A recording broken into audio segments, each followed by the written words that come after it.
नमस्कार दोस्तों, स्वागत है आपका हमारे इस द हिंदू और दैनिक जागरण के न्यूज़ एडिटोरियल के अंदर। आज 25 सितंबर है। चलिए शुरू करते हैं। आज संडे है, संडे को द हिंदू के अंदर एडिटोरियल्स नहीं आते हैं, तो द हिंदू जो दैनिक जागरण के अंदर जो एडिटोरियल है उसको बैकग्राउंड के साथ हम डिस्कस कर लेते हैं। पहला जो हमारा जो आर्टिकल है वह दैनिक जागरण से संबंधित है, जिसमें कहा भी बेलगाम होता ड्रग्स तस्कर। यानी जो ड्रग की जो तस्करी है वह दिनों दिन क्या है, हमारी पहुंच से बाहर चली जा रही है। यानी उसका नेटवर्क इतना बड़ा हो गया है कि भी हमारे लिए उनको पकड़ना कहीं ना कहीं क्या हो गया, मुश्किल हो गया है। जैसे हाल ही में हमने देखा था जो मुंबई बंदर का था, उस पर कुछ मात्रा में ड्रग्स पकड़ी थी, मगर अब उस ड्रग्स की मात्रा इतनी कम थी भी हम इसमें इस आर्टिकल में कहा भी उसको हम ऊँट के मुंह में जीरा कह सकते हैं। यानी उसकी मात्रा बहुत कम थी। यानी जिस प्रकार की तस्करी भारत में हो रही है वह कहीं से इससे कहीं अधिक मात्रा में उसकी तस्करी हो रही है। ठीक है। साथ ही इसके अंदर आगे इसके अंदर कहा भी जो ड्रग्स का जो अवैध कारोबार बढ़ता ही जा रहा है। और इसके कब बढ़ता जा रहा है, जैसे हमारे जो पड़ोसी देश हैं जिसमें अफगानिस्तान है, पाकिस्तान है, जैसे देश हैं, वहाँ से जो है ड्रग्स आ रही है। और जो अफगानिस्तान में ऐसा क्या है भी जब से जो तालिबान आए हैं, तो यानी जो उनकी सत्ता पर तालिबान कायम हुआ है, तब से लेकर जो ड्रग्स की तस्करी है वह दिनों दिन क्या कहते हैं, बढ़ती जा रही है। क्योंकि जो तालिबान है या अफगानिस्तान का जो मुख्य कहीं ना कहीं जो आर्थिक रूप से वो कह सकते हैं व्यवसाय है, वह कहीं ना कहीं अफीम ही है। ठीक है। क्योंकि अफीम से ही मुख्यतः जितने भी जो ड्रग्स प्रकार या ड्रग्स बनाई जाती है या जितने भी मादक पदार्थ बनाए जाते हैं, कहीं ना कहीं ड्रग्स से ही बनाए जाते हैं। ठीक है। ऐसा ही एक एग्जांपल अमेरिका का लिया भी। एक समय था जब कोलंबिया से अमेरिका के अंदर काफ़ी मात्रा में ड्रग्स सप्लाई किया जाता था, यानी ड्रग्स तस्करी की जाती थी। मगर अमेरिका ने उनके खिलाफ जब युद्ध छेड़ा तो उससे क्या हुआ, इस पर काफ़ी कंट्रोल किया जा सका। ठीक है। तो ऐसा हम कह सकते हैं भी भारत में भी कुछ ऐसा करने की ज़रूरत है भी, जिससे हम जो ड्रग्स तस्करी या जो नशीली पदार्थों को जो तस्करी करते हैं उनको रोका जा सके। ठीक है। साथ ही साथ इसमें क्या है भी जब नशे की लत लग जाती है तो इंसान शारीरिक और मानसिक तौर पर दोनों तौर पर कहीं ना कहीं प्रभावित होता है। वह शारीरिक रूप से भी और मानसिक रूप से भी। और साथ ही साथ वह अकेला नहीं, वो पूरा संपूर्ण परिवार उससे प्रभावित होता है। और जो आसपास के क्षेत्र में रहने वाले लोग हैं वह भी उससे कहीं ना कहीं क्या होते हैं, प्रभावित होते हैं। और जो हमारी युवा पीढ़ी है उस पर कहीं ना कहीं क्या पड़ता है, नकारात्मक प्रभाव पड़ता है। ठीक है। इससे कह रहा है भी जो नशे की जो लत लग जाती है उसकी वजह से जो अपराध है वह भी दिनों दिन क्या होता है, बढ़ता जाता है। ठीक है। क्योंकि जो आपराधिक कृतियां हैं उससे क्या भी मानसिक स्थिति इतनी सही नहीं रह पाती है अभी हम इस बात का चयन कर पाए भी क्या गलत है और क्या सही है। तो ऐसी स्थिति में क्या होता है, अभी जो अपराध की स्थिति है वह दिनों दिन क्या होती है, बढ़ती चली जाती है। ठीक है। और साथ ही साथ इसके अंदर कहा गया है, यानी जो इससे जो पैसा बनता है वह कहीं न कहीं आतंकी फंडिंग की तरफ जाता है। यानी जो पैसा होता है वह कहाँ, आतंकियों के खातों में चला जाता है। तो इससे कहीं न कहीं जो देश की सुरक्षा है वह भी क्या होती है, हमारी प्रभावित होती है। ठीक है। आगे इसके अंदर कहा है भी जो अफीम है उससे जिस प्रकार के गांजा है या अफीम है या फिर जो हम कह सकते हैं एक प्रकार की भांग है, उनका भी कहीं न कहीं निर्माण होता है। तो इस हिसाब से हम कह रहे हैं भी दिनों दिन हम जो नशे का जो मादक पदार्थों का जो प्रभाव भी दिनों दिन क्या होता है, बढ़ता जा रहा है। साथ ही साथ हमने इसके अंदर तंबाकू और शराब का भी एग्जाम्पल लिया इस आर्टिकल के अंदर। इसमें कहा कि जहाँ तंबाकू और जहाँ ड्रग्स का जो सेवन है जो कम मात्रा में होता है, जबकि जो शराब और तंबाकू का सेवन है वह भी बहुत अधिक मात्रा में होता है, वह भी कहीं न कहीं जो मानव स्वास्थ्य को प्रभावित करता है। मगर हम इसके अंदर एक आर्टिकल के कहा जो ड्रग्स का भी हम कह सकते हैं, जो हम ड्रग्स लेते हैं, कोई नशीले पदार्थ लेते हैं इससे संबंधित, तो जो हमारे समाज के अंदर है की भावना होती है, यानी कहीं न कहीं हम उसको गलत मानते हैं। मगर जब हम शराब और तंबाकू की बात आती है तो हमारा समाज उसको कहीं न कहीं एक्सेप्ट कर लेता है। कहीं न कहीं समाज भी उसको यानी एक प्रोत्साहन तौर पे, यानी उसको हम है की भावना से नहीं देखते हैं। तो हम कह सकते हैं भी जो ड्रग्स इस तरह भी क्या ना, जो शराब और जो तंबाकू की बिक्री ज़्यादा होती है, ड्रग्स की कम होती है। फिर आगे इसके अंदर कहा गया है भी जो ड्रग्स है वह शराब की तुलना में सस्ती भी है। तो लोगों का जो आकर्षण है अब दिनों दिन ड्रग्स की तरफ बढ़ता चलता जा रहा है कि जो अमीर लोग हैं वह महंगे ड्रग्स इस्तेमाल करते हैं और जो गरीब लोग हैं वह सस्ते लोग हैं, यानी सस्ते ड्रग्स इस्तेमाल करते हैं। साथ ही साथ इसके अंदर क्या होता है, ये जो ड्रग्स है वह कहीं भी उपलब्ध हो जाती है। जैसे तस्करी के तौर पर है तो आपको घर पे आके भी ड्रग्स दे दी जाती है। मगर जो शराब का क्या होता है, आपको एक पर्टिकुलर जगह पर जाना पड़ता है शराब को खरीदने के लिए। ठीक है। तो ऐसा इस आर्टिकल के अंदर आगे कहा गया है। ठीक है, आगे इसके अंदर कुछ सॉल्यूशन दिया गया भी केवल ड्रग्स में जो कारोबार लिप्त तत्वों को प्रतिबंध का वह नशीले पदार्थों का सेवन करना ही के खिलाफ सख्त कार्रवाई करना ही आवश्यक नहीं है। आवश्यक यह भी है कि ड्रग तस्करों को अंतर्राष्ट्रीय और राष्ट्रीय नेटवर्क को तोड़ा जाए। यानी कहीं ना कहीं हमारे देश में अगर हमें इस बात को भी चलो कंट्रोल कर लिया, मगर ये तब तक हम पूर्णतः कंट्रोल नहीं कर पाएंगे जब तक इसको अंतर्राष्ट्रीय या राष्ट्रीय लेवल पर इस पर कोई कार्य नहीं किया जाएगा। और साथ ही साथ लोगों के अंदर जागरूकता बढ़ानी तो जरूरी है ही है। ठीक है, और साथ ही साथ जो माफिया लोग हैं उनके साथ भी इनका कनेक्शन तोड़ने की आवश्यकता है। ठीक है, ऐसे समय जब कुछ एजेंसियां यह मान रही है कि भारत ड्रग्स तस्करी का केंद्र बना हुआ है, और तब नारकोटिक्स ब्यूरो और पुलिस और इसका भी कार्य करना यानी सक्षम कार्य करना भी जरूरी हो जाता है। इसके अंदर एक वैसे जिक्र किया गया विश्व स्वास्थ्य संगठन की एक रिपोर्ट का, जिसके अंदर कहा है भी जो ड्रग्स से होने वाली मौत है और शराब तंबाकू से होने वाली मौत है जो है कम है। यानी शराब और तंबाकू से होने वाली मौत ज़्यादा है और ड्रग्स से होने वाली मौत क्या है, कम है। ठीक है, तो ये एक आर्टिकल था जिस पे हमने डिस्कस कर लिया। एक बार मादक पदार्थ के स्रोत देख लेते हैं। जो अफीम का पौधा जो इसका उत्पादन करते हैं, तंबाकू का उत्पादन पत्तियों का सुखाकर विकसित किया जाता है, और तंबाकू में नारकोटिन होता है, कौन सा निकोटिन होता है। और जो कोकिन का उत्पादन यानी कोक नाम पौधे की पत्तियों से किया जाता है। ठीक है, और एक ये दिया गया है ब्यूटेट्स केंद्रीय तंत्रिका तंत्र को भी क्या करता है, कार्य को धीमा करता है, और रासायनिक अम्ल भी व्युत्पन्न होता है। हेरोइन मॉर्फिन से बनी एक क्या कहते हैं ओपीडिक दवाई होती है जो अफीम जैसे पौधों के बीज से ही निकाली जाती है, कि कली से निकाली जाता है।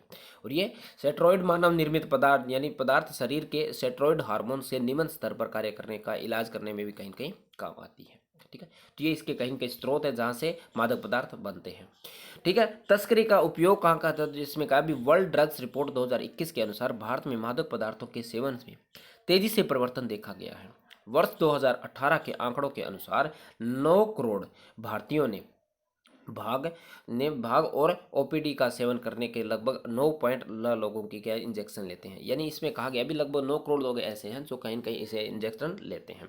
और कुछ मामलों में आधे से अधिक कहाँ पे है, पंजाब है, असम है, हरियाणा है, सिक्किम है और मिजोरम है। अगर हम इसको देखें तो ये कहीं न कहीं सारे के सारे राज्य कहाँ पर है, किसी अंतर्राष्ट्रीय सीमा से जुड़े हुए हैं, एक हरियाणा को छोड़ करके। मगर हरियाणा क्या है भी, जो पंजाब के साथ अपनी सीमा को बनाता है, तो वहाँ से क्या होगी, तस्करी बढ़ती चली जाती है। और कह सकते हैं हम जो हरियाणा है कहीं न कहीं जो पाकिस्तान की सीमा है उससे भी ज़्यादा दूर नहीं है। ठीक है, आगे इसके अलावा भी जो मादक पदार्थों के सेवन से जैसे दुर्घटना, घरेलू हिंसा घटना में तीव्र वृद्धि होती है, और भारत में मादक पदार्थों की तस्करी भी तेजी से बढ़ी है। और हाल ही में नेपाल सीमा पर भी नशीले पदार्थों का जब्त किया जा सकता है, यानी किया गया है। ठीक है, तो ये एक आर्टिकल था जिसका कुछ बैकग्राउंड था। अगला जो आर्टिकल है वह मंगल ग्रह पर ऑक्सीजन का उत्पादन। ठीक है, तो इससे क्या अभी हमें पता होगा, अभी हाल ही में नासा ने एक यानी मंगल ग्रह पर एक मिशन भेजा था जिसका नाम था मॉक्सी। ठीक है, मॉक्सी मिशन का कार्य क्या था, अभी कहीं न कहीं वहाँ पर पेड़ पौधों की तरह यानी उसके वातावरण में ऑक्सीजन को रिलीज करना था। जितना एक पेड़ ऑक्सीजन को रिलीज करता है उतनी ही मात्रा में वह जो मिशन था वह क्या करता था, एक ऑक्सीजन रिलीज करता था, और देखता था भी कितनी मात्रा में वह ऑक्सीजन वहाँ पर यानी हम कह सकते हैं सर्वाइव कर सकती है, यानी रह सकती है। तो अभी इसके कुछ परिणाम आए हैं, उसके बारे में ये आर्टिकल लिखा गया है। क्या कहता है भी, फरवरी 2021 में लाल ग्रह पर कार्बन युक्त वातावरण से ऑक्सीजन बना रहा है। कौन बना रहा है, नासा का मॉक्सी मिशन। ठीक है, जिसको बोलते हैं mass oxygen in situ resource inject experiment प्रयोग के लिए। ठीक है, इसमें आगे क्या है, जो सर्विस रोवर के साथ कौन सा एक जो है परसिवेंस रोवर के साथ मंगल ग्रह पर भेजा गया था। वैज्ञानिकों द्वारा संचालित मॉक्सी प्रयोग का उद्देश्य लाल ग्रह पर स्थानीय संसाधनों से ही उपयोग ऑक्सीजन बनाना है। यानी जो वहाँ के संसाधन है वहीं से हमें ऑक्सीजन बनाना है, ताकि आने वाले अगर हम मिशन भेजें तो उसके अंदर हमें बाकी इक्विपमेंट ले जाने पड़े मगर ऑक्सीजन हमें अपने साथ नहीं लेके जाने पड़े। क्योंकि हम ग्रह पर ही ऑक्सीजन बना लेंगे तो कहीं ना कहीं क्या होगा, जो मानव बस्तियाँ बसाने भी वहाँ पर क्या हो जाएगी, आसान हो जाएगी।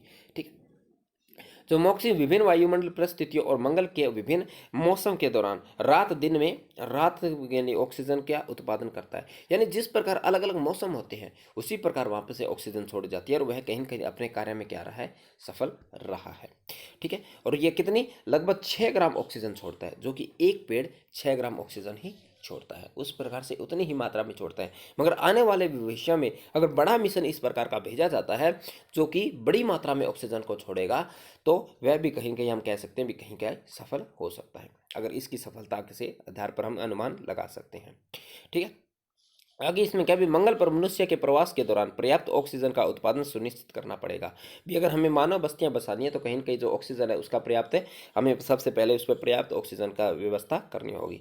मॉक्सी वर्तमान का संस्करण डिजाइन के हिसाब से एक छोटा है ताकि वह पॉक्सिन रोवर के से फिट आ सके, यानी वह क्या भी अभी छोटा मिशन है, और जो पॉक्सिन जो हमारा जो रोवर है उसमें क्या आ सके वह फिट आ सके, तो एक छोटा सा मिशन है।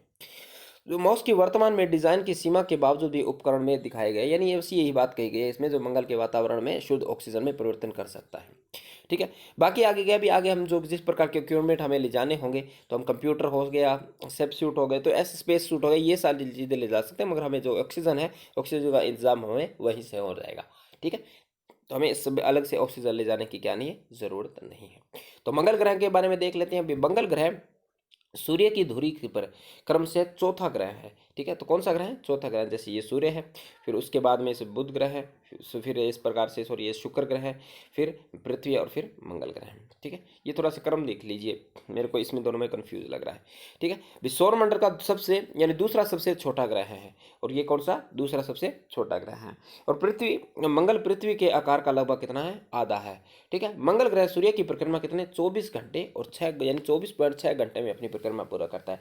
वहीं पर जो पृथ्वी है वह लगभग 23.9 घंटे में पृथ्वी यानी अपना परिक्रमा चक्कर पूरा करता है। तो कहीं न कहीं हम देख सकते हैं पृथ्वी और मंगल ग्रह में कितनी समानताएं देखी जा सकती हैं।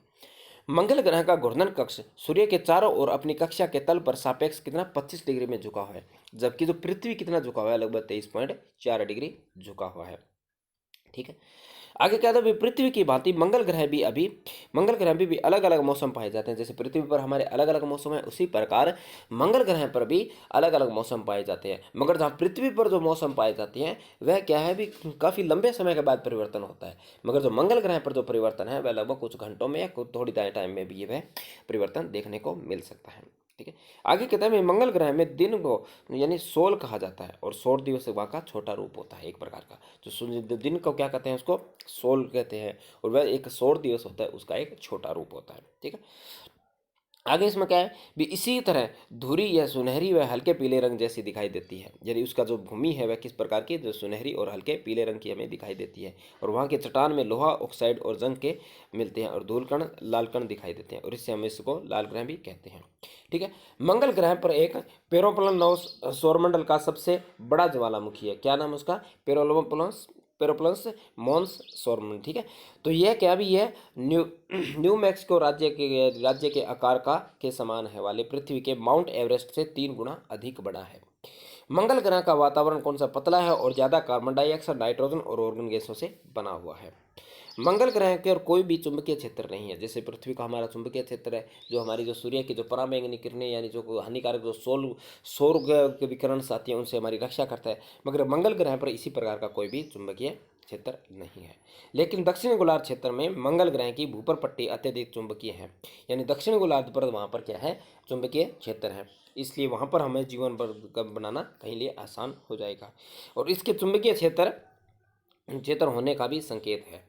उपग्रह के दो यानी जो मंगल ग्रह के 2 उपग्रह कौन कौन से, एक है फोबस और दूसरा है डिमोस। ठीक है, चलिए अगली आर्टिकल ये कोई खास इंपॉर्टेंट नहीं है, इसमें ऐसा कुछ नहीं है, एक बुक है, इसके अंदर बस एक क्वेश्चन किया गया है भी जो आजकल के जो कथक के जो लोग यानी जो कलाकार हैं वह गांव में क्यों नहीं जा रहे हैं, क्योंकि जो कथक का जो कहीं न कहीं जो उद्भव हुआ था वह गांव में हुआ था, मगर आज जो कलाकार हैं वह क्यों यानी गाँव में नहीं जा रहे हैं, क्यों, ऐसा क्या कारण है भी जो कथक को इस लेवल पर नहीं बढ़ाया जा रहा है, गाँव गाँव जाके इसका प्रचार नहीं किया जा रहा है, क्योंकि एक बुक है पर हमारे लिए कथक द्वितीय इंपॉर्टेंट हो जाता है, क्योंकि काफ़ी बार इनको क्वेश्चन पूछा गया एग्जाम में और आगे भी पूछा जा सकता है।